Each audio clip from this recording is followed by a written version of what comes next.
Good afternoon, ladies and gentlemen. So before we start, let me introduce myself first. I am Commander Benjamin Vallejo Jr. of the Philippine Coast Guard Auxiliary and also a professor of environmental science at the College of Science in UP Diliman. So first, before we get into that, let's define exactly what environmentalism is and what is the science behind it, which is environmental science. Okay, environmental science is the science that attempts to document and understand the relationship between humans and their environment. The important point here is that humans have a relation with their environment, and that relation changes the environment in many, many ways. So, whatever we do as humans has an effect on their environment, and the environment eventually will also affect us. Now, we'll get into that in a little while, what this really means. And so we focus on humans and their effects on the environment. And because the effects are so many and humans live in a society, environmental science is inherently interdisciplinary. We have to rely on many disciplines, not just the basic sciences, but including the social sciences, the humanities, economics, and most importantly also, let us not forget law, because our relationships as a human society with environment will also need to be regulated by law. And so, as I said earlier, environmental science is multidisciplinary and it builds upon the basic sciences, especially physics, chemistry, and biology. And it covers also applied aspects of those sciences. And we'll have to involve the social sciences and also the humanities. However, environmental science is considered to be a frontier science in which all the theories and applications are still being developed. That's why it's an exciting field of study because there's a lot of things you can do. Example, in controlling air pollution, we can have a lot of innovations to control or mitigate air pollution. And all these technologies are still being developed. So we are in a so-called frontier science, and we're trying to understand more and more about the environment and developing all the important innovations to reduce our impact on the environment. So an example of this frontier theory is global warming. It's only around quite recently in which we were able to have a clearer understanding of what global warming is. And now we're developing all sorts of technologies to lessen our impact on the environment, especially green fuels, sustainable fuels, and other means of mobility and transportation that would not result in the emission of too much greenhouse gases. So that's an example of a frontier theory, global warming. Okay, there are about 5 theories in environmental science. First is the interconnection of matter, energy, and the living world. Then the theory about the world being capable of regulating its own environment. The Earth is capable of regulating its own environment. That is what we call the Gaia theory. The resource limit theory, which says that there are limits to the material and energy resources humans can use, and technology impact, or which means our use of technology has an impact on the environment. And of course, the last one, which sums all of this, is sustainability. Now, for the purpose of this lecture, we'll just focus mainly on sustainability. If you want to learn more about these environmental theories, this is taken up in the Environmental Science 1 course in the GE program in UP Diliman. So you may want to enroll in that GE course if you want to know more about it. Now, this slide just shows you that the many disciplines that intersect with environmental science. As I said, from the basic sciences like geology, physics, chemistry, biology and ecology, climate, the social sciences, politics and law, economics, and math and statistics, and also management. So it's a very interdisciplinary science. And if you want to look at sustainability, all of these disciplines are extremely necessary. For instance, if we do not know the economics, then we're not be able to find out what is the dimension of the sustainable use of our living resources. This is a quick diagram of the many disciplines that intersect with environmental science. Now, perhaps you are familiar with the term environmentalism. This is a philosophy, it's a broad philosophy, a political and social ideology, which only means one thing. Environmental ideas must be centered in global society, politics, and economics.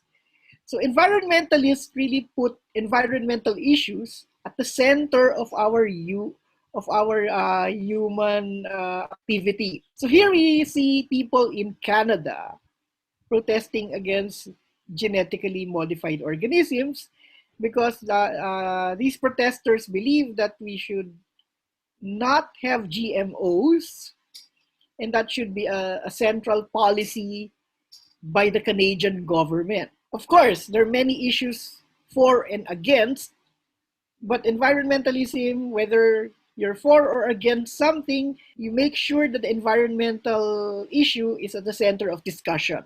And this is not a new idea.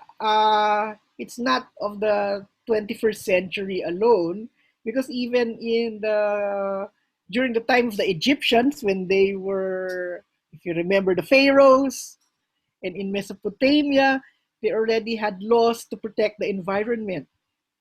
And most of these laws dealt with health and sanitation. And in the Roman Empire, they had laws to protect biodiversity, and this was actually a decree of the emperor. And in medieval England, they had laws to regulate fishing and hunting. It's not only in England, even in Asia, in China, the ancient emperors, and in Japan, the emperors before also protected their forests. So why are they protecting all of these? Now, if we look at modern environmentalism compared to the environmental protection that the ancient emperor of Rome did, or the Japanese emperor in the Middle Ages, or the King of England in the 12th century, modern environmentalism relies on two important principles. First is that we protect the environment for future generations. This is the so-called future generations argument. And the second one is that that nature should be left intact for its own sake, which only means that nature has the right to exist. Now, these are the key ideas of our modern environmentalist idea. Now, compare that to the one during the Middle Ages, when the King of England said we should not pollute the air, or if the Roman Emperor said that the wildlife should be protected. Okay, they're doing that because they want to preserve the privileges of the royal family or of the emperor. It's not for the people. So during the time they protected the environment so the king would be protected. But today we are in a democratic society. The reason why we protect the environment is purely because we want it for the future generations, or we want nature to exist as it should be. So here, a photo from the Cagayan provincial government in a cloud forest in the eastern Sierra Madres. Some people say that this cloud forest or mossy forest has the right to be. We should just leave it alone. That's it. Okay? Or we can say that this mossy forest, we have to preserve it so our future generations will be able to enjoy a visit to the mossy forest, like this man in the picture is doing. So the future generations argument and the argument that nature has the right to be or to exist. If you look at the history of environmentalist ideas, uh, when England went into an industrial revolution, the unfortunate consequence was pollution. And this industrialization continued as a result of World War II. So by the time after World War II, London had one of the worst air quality in the world. Of course, the government would be concerned because if more people get sick, then the industries that are needed to make England a very competitive economy would be, those industries would not be able to produce a lot of commodities because workers are sick. So what did the parliament in the United Kingdom did was to initiate or come up with laws to protect the environment. So these are just pictures of England during the Industrial Revolution. There were no laws to protect air quality, water quality. So a lot of people who were working in the cities were getting sick. That state of affairs continued until the middle of the 20th century. So, especially after World War II, the military industrial complex generated a lot of industries that were useful after the war, especially in energy and plastics manufacturing and all of those kinds of industries we take now for granted. So right after the war, remember that Japan lost the Second World War. So eventually the Americans helped them build up their economy, and they did not have safeguards against mercury pollution. So there is the so-called Minamata disease. And I'll show you a picture in a little while. Then, around this time, Rachel Carson publishes Silent Spring, which is a book that dealt with the effects of pesticides on birds. And so, with all of these pollution events, environmental issues become things that are discussed within families. They became a household knowledge. So people become more aware about the effects of pollution on their communities and especially in their families. Now, this is a famous picture of a Japanese mother cradling his teenage son who was born with defects because of mercury pollution. Because the mother ate, remember the Japanese are fond of eating fish products. So the fish that they were eating were contaminated by mercury. So when the woman was pregnant, her son developed birth defects. And so this is a famous picture of the effects of mercury. This picture was published all over the world, so people became more aware about the effects of pollution. And of course, Rachel Carson, who was a marine biologist by training, she published a book about the effects of pesticides on birds, which we call, and the book was famous. It was entitled Silent Spring. Because if birds were ingesting pesticides, then their eggs will not hatch. So the effects of pesticides were not just for humans, but also for wildlife. All of these continued until the 1960s and 70s. Don McLean, perhaps you've heard of his name. He sang American Pie, which is a hit.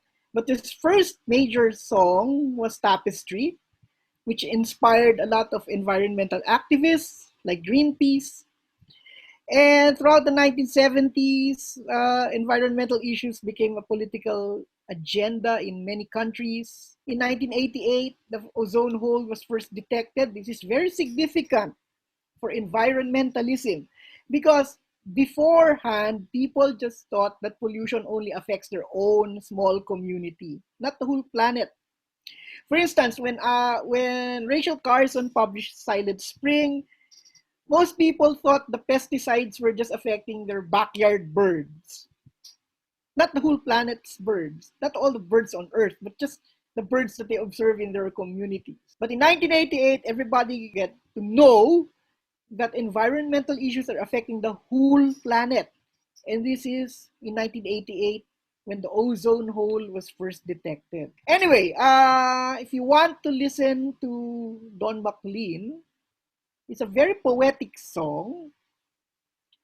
You can Google tapestry and you'd see the song on YouTube.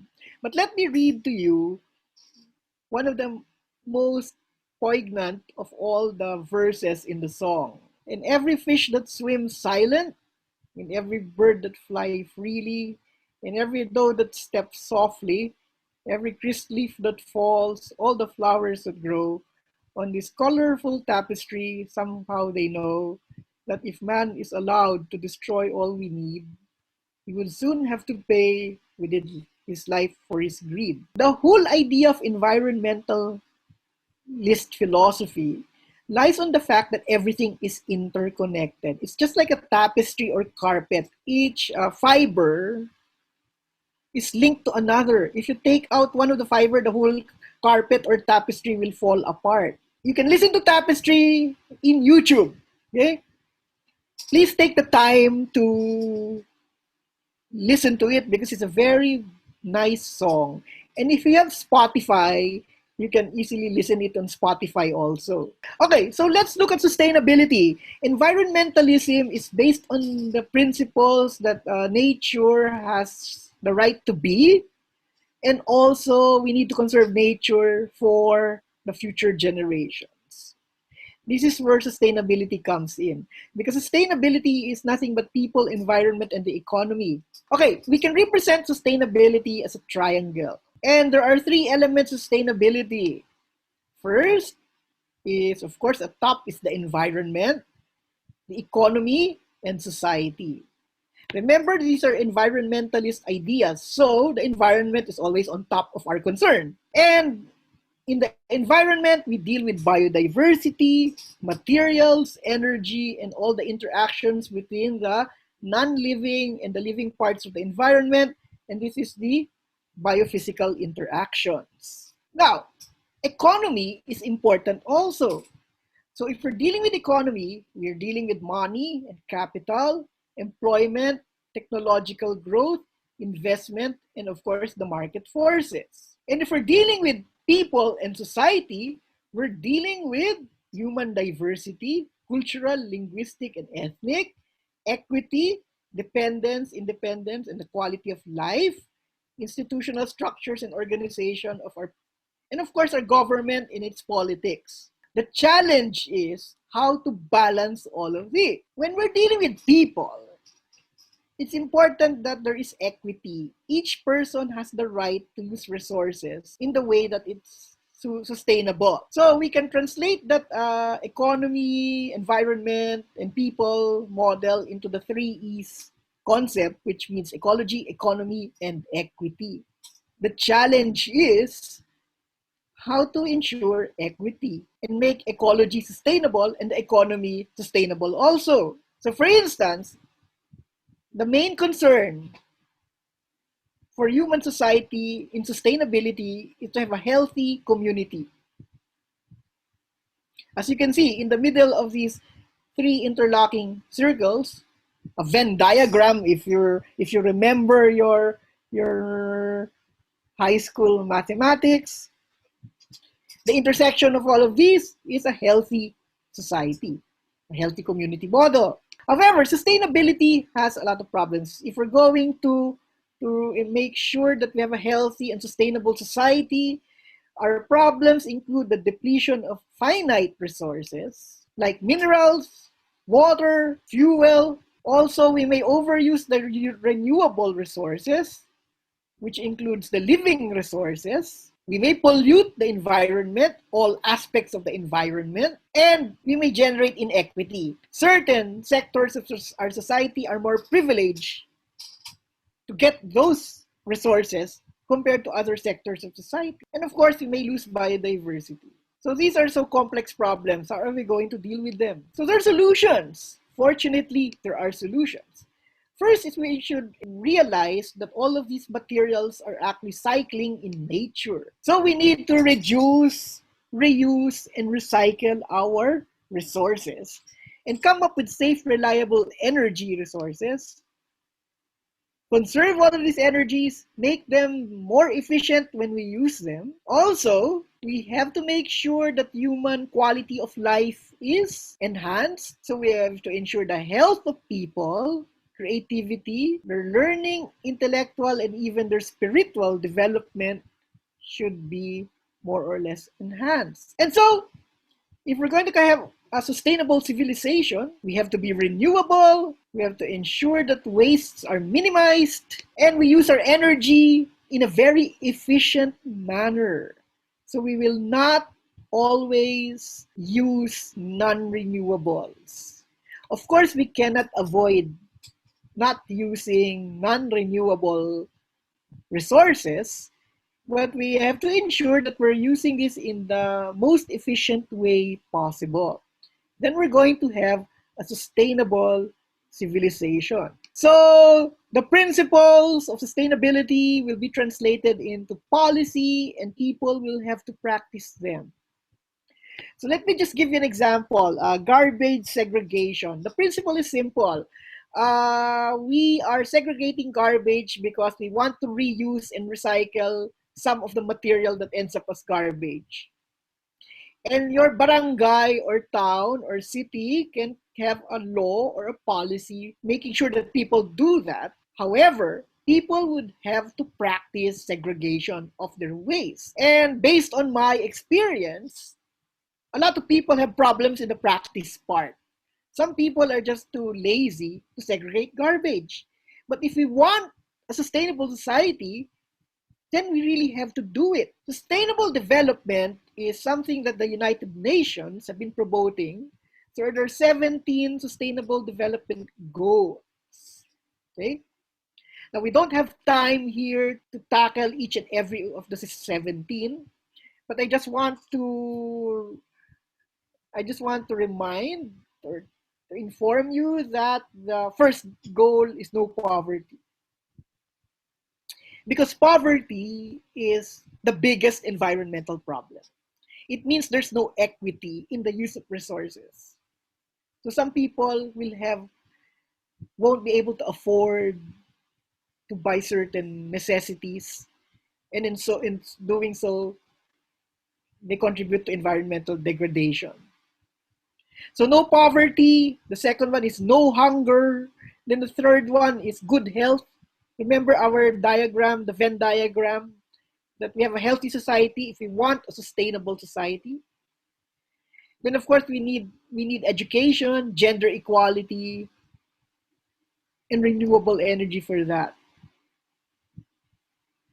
So these are the UN Sustainable Development Goals. So since you are in the ROTC NSTP, I just want to introduce you to some of the environmental work by our uniformed services. Our uniformed services, the Armed Forces, the Coast Guard, and the Philippine National Police, as part of the government, and our government is actually committed to the UN 17 Sustainable Development Goals. So you would see some of these goals reflected on the activities of our uniformed services. For instance, the AFP, the Armed Forces of the Philippines, in their military bases, okay, some of the land is made more productive by having organic vegetable farms, and also they segregate their waste to make sure that the military camps will not have much impact on the environment. So here you see the Philippine Army having an organic garden at one of the military camps. Now, the Philippine National Police and the DENR enforces our wildlife laws. So one of the jobs of the Philippine National Police is to enforce the environmental law. Okay, so for example, if the DENR has to make a confiscation of illegally traded wildlife, they have to come with a PNP because it's a law enforcement issue. Now, the other service that is dealing with environmental protection, especially for the marine environment, is the Coast Guard. Because the role of the Coast Guard is on maritime security, maritime safety of life and property at sea. And the last one is marine environmental protection. So these are the three major functions of the Philippine Coast Guard to ensure that their safety, our maritime industry is secure.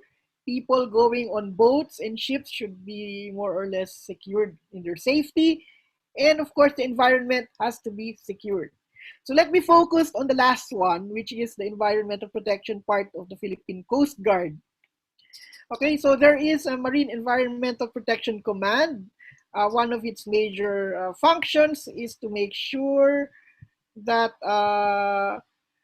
that if there is an environmental problem, they're the first ones to respond, as you would see in this picture above. They were the first one. If there's an oil spill, they're the first one to respond, to take environmental measurements of the initial effects of the oil spill. As you can see here, the Coast Guard technical personnel are taking water samples in an oil spill, in a recent oil spill. The oil spill last July 4, 2020, the Coast Guard was one of the first responders. This was in Iloilo. The power barge unfortunately had an accident, and so it spilled oil in the Guimaras Straits, threatening the mangroves. As you can see here, there's a mangrove here threatening the mangroves, and also the human communities here and the fish ponds here. So one of the things that the Coast Guard has had to do is to contain the oil spill. So those are the functions of the Maritime Environment Protection Command. Okay? And the auxiliary, the Philippine Coast Guard auxiliary, is helping out in doing some of these marine environmental protection work. For instance, the auxiliaries who are scientists from UP have been monitoring Manila Bay for more than 10 years. Okay? And so here we are. As you can see, when we visited the laboratory of MEPCOM in Parola, in Tondo, near the mouth of the Pasig River, one of the things that we were looking at is the recent activities of the Philippine Coast Guard with respect to protecting the environment of Manila Bay. Okay, so one of our things that we did was to immediately respond and review all the strategies for the oil spill response in Iloilo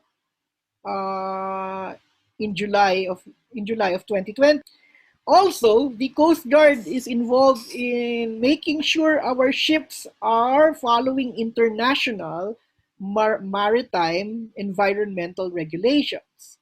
And one of the regulations that we have to meet is the management of ship ballast water. A ship would need to take in water before it sails to another port. Unfortunately, they may carry harmful marine organisms, the invasive organisms, and international environment regulations require that the possibility of transferring harmful organisms from one port to another should be eliminated or at least minimized. The ship has to take in ballast water to balance it when it's traveling, and it could take in all of these harmful organisms. So the ship should be able to manage and reduce the possibility of transferring all of these harmful organisms from one port to another. Okay? And so that's one of our big activities now, is to make sure that our ships are able to do their functions of transporting people and goods without transferring harmful organisms from one port to another. So we've been doing this for about several years now. And I think this is my last slide, okay? If you want to get in touch with me about the work, environmental protection, and also the work that we're doing with the Philippine Coast Guard, if you want to volunteer for some of the activities, as like some of my former students have done, then you can just email me at DF Vallejo 1 at up.edu.ph. Okay, and hopefully when the quarantine restrictions have been lifted, then we can go back to Manila Bay, and if you want, we can go back to Manila Bay and you can help us out in the environmental protection activities on Manila Bay. I think that is my last slide. Okay.